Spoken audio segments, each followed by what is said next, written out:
My mom used my college savings to buy my sister a luxury wedding. She deserves it more, you'll figure something out, she said. I didn't argue, just moved out and cut contact. Now she's crying on the phone. Hey everyone. Before we dive in, I have a quick favor to ask. If you enjoy content like this, please hit the subscribe button. It's free, supports the channel, and ensures you never miss out on amazing videos. Alright, let's get started. I'm 22, ma'am. Never thought I'd be writing this. Still trying to process everything while sitting in my friend Austin's spare room, staring at my Chase app showing a balance that shouldn't be zero. Some background. I've been saving for college since I was 16. My parents set up a savings account when I was born, and I've been adding to it from every paycheck I earned from summer jobs and working weekends. Mom, 48F, was a joint holder on the account since I was a minor. Dad's been out of the picture since the divorce, when I was 14, living 3 states away. We talk sometimes, but he's not really involved in day-to-day stuff. The breaking point came yesterday. I was checking my account to transfer my spring semester tuition payment when I saw it. Dollars. No pending transactions, nothing, just empty. I called the bank thinking there was some mistake. Nope, the entire balance, $45,000, had been withdrawn 2 weeks ago by my mom. I drove home from Austin's place where I'd been hanging out, my hands shaking on the steering wheel of my beat-up Civic, and found Mom in the kitchen browsing Pinterest on her iPad. Wedding stuff. Mom, what happened to my college fund? She barely looked up. Oh honey, I've been meaning to talk to you about that. Giara needed it for the wedding. You know how expensive these things are nowadays. I stood there trying to process what I was hearing. That was my money for college. I've been saving since I was 16. Well, Giara found a good man. She deserves a nice wedding. You're just gonna college. You can take out loans like everyone else, or maybe take a gap year, work a bit more, she said, scrolling through some floral arrangements. Lane's family is expecting a certain standard. We can't look cheap. I felt oddly calm. Does Giara know this was my college money? She knows we're helping with the wedding. Don't make this difficult, Parker. She deserves this. You'll figure something out. You always do. That's when I noticed all the new wedding stuff scattered around the house. Fancy invitations with gold foil, a sample centerpiece that probably cost more than my textbooks, a receipt from some high-end bridal shop sticking out of Mom's planner. I didn't yell, didn't argue, just went upstairs, packed a duffel bag with essentials, grabbed my important documents from my desk drawer, and walked out. Mom was still on her iPad when I left. I don't think she even noticed. I've been at Austin's since yesterday. My phone's been blowing up, first with texts from Mom asking where I am, then missed calls, then voicemails getting progressively more dramatic. Zara sent me a long message about how I'm being selfish and trying to ruin her special day by making Mom upset. The last voicemail from Mom really got me.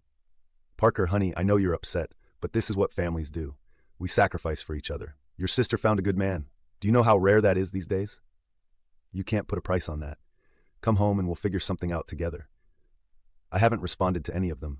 Just sent a brief email to my academic advisor explaining I might need to delay my enrollment and asking about financial aid options. Then I turned off notifications from my family and started looking for a second job.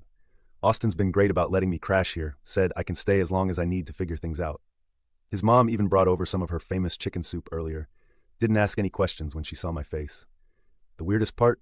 I feel lighter somehow. Like watching Mom justify stealing my future for Giara's perfect day finally made everything click into place. Years of Giara needs it more and you'll understand when you're older suddenly makes sense. Dad called earlier. Guess Mom reached out to him. He offered to help with tuition, but I turned him down. This isn't about the money anymore. It's about finally seeing things clearly. I know this is long, but I needed to get it out somewhere. Not sure what happens next, but I know I'm not going back. Some bridges, once burned, should stay that way. Edit. Thank you for all the supportive messages. To answer some common questions, yes, I've got screenshots of everything. No, I'm not planning legal action. The account was joint, so technically she had the right to withdraw. I'm focused on moving forward, not looking back. Edit 2. For those asking about Lane, sister's fiancé, he's not some rich guy. Works in sales, does okay, but nothing special. The wedding budget is pure fantasy, but that's not my problem anymore. Update 1. First, thank you all for the overwhelming support on my last post. It really helped during some rough nights. A lot has happened in the past 2 weeks, and I need to get it off my chest. I'm still at Austin's place, but things are looking up. Found a second job at a local coffee shop, early morning shifts before my main job at the electronics store. Not ideal, but every dollar counts now. Austin's been solid through all this, even helped me set up a new bank account at a different bank. This time only my name on it. The voicemails from Mom haven't stopped, but they've evolved in an interesting way. Started with anger. How dare you just leave like this? Moved to guilt. I raised you better than this. Then to bargaining. Come home, we'll figure something out. And now she's just crying. Yesterday's message was just sobbing for 2 minutes straight before she hung up. But here's where it gets interesting. Got an email from my dream university yesterday. They reviewed my application and offered me a partial scholarship. Not a full ride, but it's something. The admissions officer mentioned my essay about working through high school to save for college really stood out. Guess there's some irony there. Zara sent me a novel-length text about how I need to grow up and be her usher at the wedding. Apparently, she's planned this huge wedding party entrance where all the siblings, just me, really, escort the bridesmaids down the aisle. Her message, word for word, Mom told me what you're doing and it's really immature. This is my special day and you're making it all about you. Lane's family is already judging us because we're not as well off as them and now you're trying to embarrass everyone. Mom did what she had to do. You're young, you have time to save up again. I need you to be there as my usher. Don't ruin this for me. I haven't responded to her either, but I did screenshot everything. Been doing that a lot lately, saving messages, voicemails, emails, not for legal reasons. The money's gone, I've accepted that, but because something inside me says I might need them later. Dad's been calling more often. He heard everything from Mom's side but wanted my version. After I told him, he offered to help with tuition again. I still said no. This isn't about money anymore. It's about finally seeing my family for what it is. Though I appreciate him actually asking for my side of the story. The wildest part? Mom's been sending flying monkeys. My aunt messaged me on Facebook about how family should stick together and how your sister only gets married once, hopefully. A cousin I haven't spoken to in years suddenly DM'd me on Instagram about how I'm breaking my mother's heart. Even my old high school friend Ash, who somehow got pulled into this, texted saying Mom called her crying about how worried she is about me. Meanwhile, I saw on Zara's Instagram that she's ordered a designer wedding dress. The price tag she not so subtly showed in her story was more than my entire college fund. She tagged it, Dream Wedding, Spoiled Bride. The irony would be funny if it wasn't my future she's wearing. But here's the thing that really got me. Found an old photo while organizing my files on Google Drive. It's from my high school graduation. I'm holding up my first paycheck. So proud because it was all going to my college fund. Mom's in the background, this weird smile on her face. Now I remember what she said that day. At least your sister won't need college money since she's so pretty. I thought it was a joke back then. I've got a plan forming. Nothing dramatic or illegal, just, well, you'll see. The wedding's in 6 weeks. Zara wants me as an usher? Okay, I'll be there. I've got something special planned for the wedding speech. The partial scholarship email included an early orientation option. It's the day after the wedding. Perfect timing, really. Already booked my spot. Quick update on living situation. Found a small room for rent near my jobs. Moving in next week. Austin's great, but I need my own space. It's basically a closet with a bed, but it's mine. No joint names on this lease. Update 2. It happened yesterday. No drama, no screaming, no cake throwing. Just truth bombs and sweet, sweet karma. I showed up to the wedding exactly as planned. Played my part perfectly. Nice suit, thrifted but you couldn't tell. Smiled for photos. Walked down the aisle with one of Zara's bridesmaids. Mom kept shooting me these nervous glances, probably waiting for me to cause a scene. Zara was too wrapped up in her perfect day to notice anything off. The ceremony went fine. Standard stuff, though I noticed Lane sweating a lot at the altar. Later found out they'd maxed out 3 credit cards just for the venue and catering. But that's not even the best part. The reception is where it all went down. I waited patiently through the first few speeches. Mom crying about her beautiful daughter finding her perfect match. Lane's dad bragging about their family's legacy. Dude works at a car dealership but talks like old money. Then came my turn. The usher traditionally gives a small speech at these things, apparently. Zara probably expected some generic, so happy for you both stuff. Instead, I had prepared a PowerPoint presentation. Called it A Family Story in Numbers. Started off sweet, childhood photos, family memories. Mom was actually smiling, probably thinking I'd gotten over everything. Then I switched to the financial education portion. This is my first paycheck, I said, showing that photo from my last post. I was 16, $247.30 after taxes. Every penny went to my college fund. Let me show you some more numbers, I said, pulling up screenshots of every deposit I'd made over 6 years. Weekly paychecks, birthday money, even that time I sold my gaming console. The room got really quiet. The final total was $45,000. Which, as most of you know, recently went to this wedding, I continued. Mom said Zara deserved it more than my education. Zara started crying, but not sad tears, angry ones. Lane was staring at his plate like it held the secrets of the universe.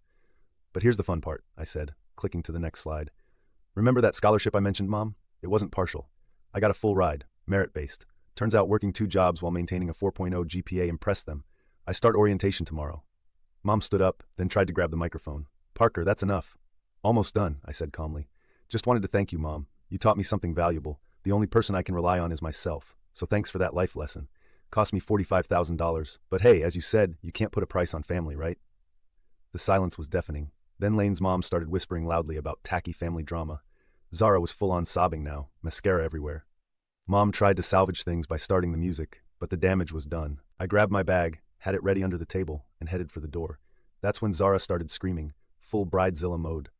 You ruined everything. This was supposed to be my perfect day. Mom chased me to the parking lot, crying about how I'd humiliated the family. I just got in my car and left. Austin was waiting at our favorite diner. We had victory pancakes at midnight.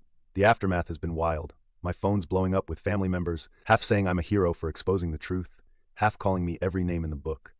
Dad called laughing so hard he could barely speak. Apparently Mom had told everyone I was just being difficult about helping with the wedding. Zara's latest Instagram post is a black square with some quote about toxic family members and rising above negativity. The irony is chef's kiss. The best part? Found out this morning that Lane's family is reconsidering the marriage after seeing the financial irresponsibility of it all. Guest appearances really do matter to them, just not in the way my sister hoped. I'm typing this from my dorm room. Orientation starts in an hour. My roommate seems cool. He helped me unpack and didn't ask questions about why I have so few things. To everyone who supported me through this, thank you. Sometimes the best revenge isn't some elaborate scheme. Sometimes it's just standing up and telling the truth. Finally, update. Well, Reddit, you asked for a final update, and boy do I have one. Grab your popcorn, because the last 6 months have been a wild ride. First, the wedding aftermath. Lane called off the marriage 3 days after the reception. Not because of my speech, though that didn't help, but because Zara maxed out their joint credit card on a post-wedding shopping therapy spree at Nordstrom. Apparently, she needed to feel special after her ruined wedding. $112,000 worth of special. The screaming match that followed could probably be heard from space. Lane's mom recorded the whole thing on her phone, classy, and it somehow made its way through the family WhatsApp groups. Choice quotes from my sister include, "You promised me a dream life, my brother ruined everything, and now you're abandoning me too. Daddy would have bought me everything if he hadn't left." Speaking of Dad, he's been surprisingly present these past months. Not with money, I still refused, but with actual support. Turns out he left all those years ago because Mom did something similar with his savings. History repeats, I guess. Mom's gone full social media martyr. Her Facebook is a constant stream of prayer warrior posts and shared articles about ungrateful children and modern family values. She even started a mommy blog about healing from family trauma. The irony is completely lost on her. But here's where it gets interesting. Last month, Zara showed up at my dorm. No warning. Just appeared outside my building. She got my address from Austin's girlfriend's Instagram story. I need new friends. She was different. Quieter. I had to move back in with Mom, she said, looking at her knockoff designer handbag. Lane's family is suing for the wedding costs. Mom's credit cards are maxed out. Can we talk? We went to the campus coffee shop. She ordered the cheapest thing on the menu and actually looked at the price. A first in her life, probably. "You were right," she said finally. "About everything. Mom, she's always made me think I deserved whatever I wanted, that someone would always pay for it." Then she started crying, but not her usual dramatic sobs, real tears. Turns out Mom's wedding help wasn't just my college fund. She'd also taken out 3 personal loans, maxed out 5 credit cards, and borrowed against her house. Total damage close to $150,000. She told me it was all handled, Zara whispered, that we deserved a dream wedding no matter the cost. Now she's talking about declaring bankruptcy, and it's like, was it worth it? For one day? I didn't comfort her, just listened. Then she dropped the bomb. Lane's mom posted the video of our fight on YouTube. It went viral in our town. I can't get a job because everyone knows me as the bridezilla who stole her brother's future. Part of me wanted to feel bad. But then she said, "Maybe if you hadn't made that speech," I cut her off. "Maybe if you hadn't taken my college fund." She left pretty quickly after that. Posted a long Instagram rant about toxic positivity and family betrayal later that night. Some habits die hard, I guess. Meanwhile, I'm doing pretty great. Made the dean's list last semester. Got an amazing internship for the summer. Turns out working since 16 looks good on a resume. My roommate and I get along great, and his family had me over for Thanksgiving. Mom still tries to contact me through random numbers. She's blocked on everything. Last attempt was yesterday, a text about how families need to stick together in hard times. Yeah, like when someone steals $45,000. The best part? I got a card from Lane's mom last week, a check for $45,000 inside. The note read, "This was never our family's values. I'm sorry you were caught in the crossfire." I donated it to the university scholarship fund for working students. Dad called when I told him. He was quiet for a minute, then said, "You're a better person than I was at your age. I just ran away." "I didn't run," I replied. "I just chose myself." That's it, Reddit. No more updates after this. Mom's house is up for sale. Zara's living in the basement, posting about her entrepreneurship journey, selling press-on nails on Etsy, and I'm focused on my future. Like today's story? A super thanks helps me keep bringing you the best daily content. Your support means I can keep doing what I love. Thanks for being awesome.